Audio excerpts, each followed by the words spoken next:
I'm here. Let's start right here on the front left. Hey, Jack, congratulations on the back-to-back wins. Thank you. I wanted to ask about, you know that for the past few years, and for historically, this has been a pretty overwhelmingly male category. This year, also part of that. What do you think needs to come from the industry to get more women recognized for this award, and also just in general get a bigger seat at the table in the producer role? I think one thing that's important is for people to cut the distinction between producer and artist.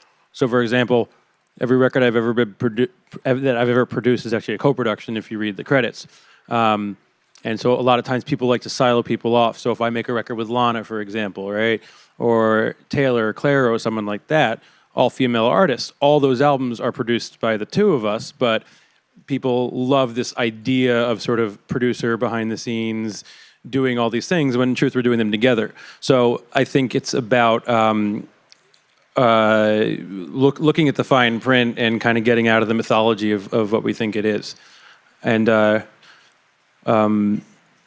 then obviously there's largely systemic stuff. Laura Sisk, who engineers all the records with me, came from an engineering school, so she obviously always tells me about the crazy statistics of how many women were in the classes. She does, it does seem like it's changing, but it's obviously really slow going. But I think it's interesting that people should look more into the fine print of who's producing records because of what I said before.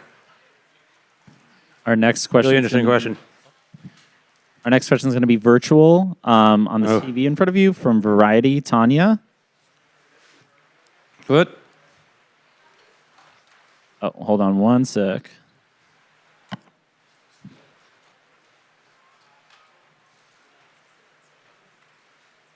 I think we're having some tech issues. Having trouble Go to with one in my the mic. room. Yeah, we can do it in okay, person. sorry, Tanya.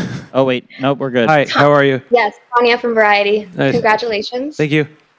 I just wanted to know, there's been a lot of, pop princesses that have really tapped you as their producer. And what about those relationships, or what about the music, keeps you coming back and keeps you tied in? Are you talking about making multiple records with people? Yeah, I mean, you've got Lana Del Rey, yes. you've got Taylor Swift. They're deep relationships. I mean, it's different for everyone. Sometimes you create a language and then you can speak it in different ways. I mean, at the end of the day, great albums are, they start with the vision and the songs, right? And then you sort of decide what outfit they're going to be in. So for example, I love Bruce, right? But if you really think about Nebraska versus Born to Run, it's just one strip back, one soul production. Like the ethos and the sentiment behind all of it is a songwriter, a voice, a vision. And so if you can speak a language with someone, which is pretty rare, then it almost becomes exciting to try different things and to try on different albums for different albums. But you do things when they're exciting and when you're pushing into the future, right? And I've had a few relationships, not a ton, but a few where and my partners have felt like there's more ground to cover. And if there's more ground to cover, you fucking do it. And if there isn't, then you stop. So, it's a hard thing to articulate because it's really, you do what you're compelled to do. Nice to meet you. Thank you so much. Awesome. Did we man in the front in the flannel? Yeah. That was you. We have one more question on the right. I thought you raised your hand. Sorry. It's nice to meet you. I think in the back right. Hi, my name is Tiffany Red with How are you? 100 Mag TV. Congratulations. You say Mad TV? It's called 100 Mag TV. Oh, I heard Mad TV and I was like, Oh, yeah. sick. Congratulations on your win. So there's a growing conversation about songwriters and producers and their pay. And so I'm curious what your opinion is on songwriters getting paid a songwriter fee like producers do. I think the one thing we're learning, if you look at the people, I'll say this, and they think songwriters, producers, artists, fucking everyone, touring musicians. How many broke artists do you know? How many broke people who work in the industry do you know? So there's problems all over the place. I came up in touring, and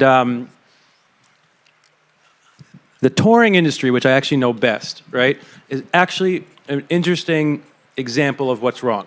When you play a show, you carry this shame that you decided to be an artist, so you're just happy to do it because people tell you you're so lucky.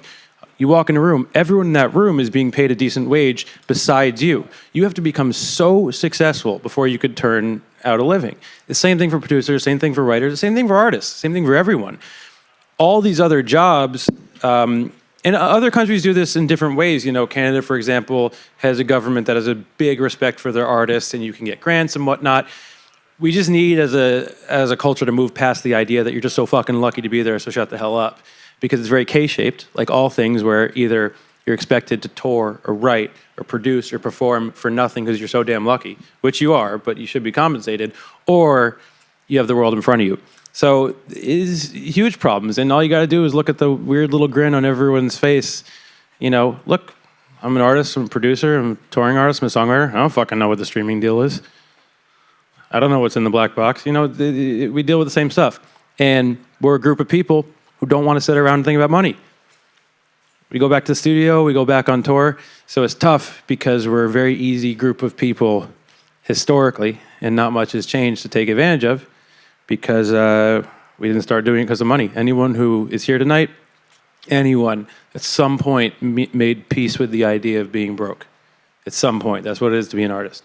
It's a bit of a broad answer, but as you can tell, I'm passionate about it. But yeah, you should write about it like crazy.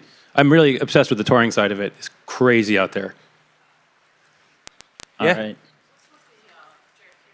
It's actually RFK. Yeah. I just like it. Yeah, I think he's an interesting figure. It's not a big statement. I collect a lot of JFK and RFK stuff. I think they're both like incredibly interesting figures for good and bad reasons. And so it's more like it's like I'm wearing a piece of my home. Thank you, Jack. Thanks, guys. Oh, Congratulations. one more? Yeah, go for it. Just one, yeah.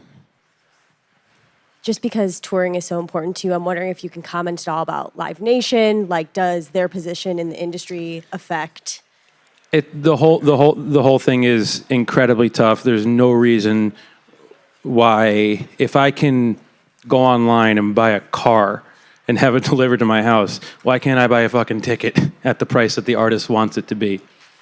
So it's that simple, and you know the reason why, and it's not because of artists. So the one thing that I would say while holding a microphone is everyone's got to chill on the artists, because everyone's trying to figure it out. Like, we know who's making it impossible. And look, I mean, I've asked very simple things in the industry. Let artists opt out of dynamic pricing, stop taxing merch, and let artists sell tickets at a price that they actually believe. Don't turn a live show into a free market.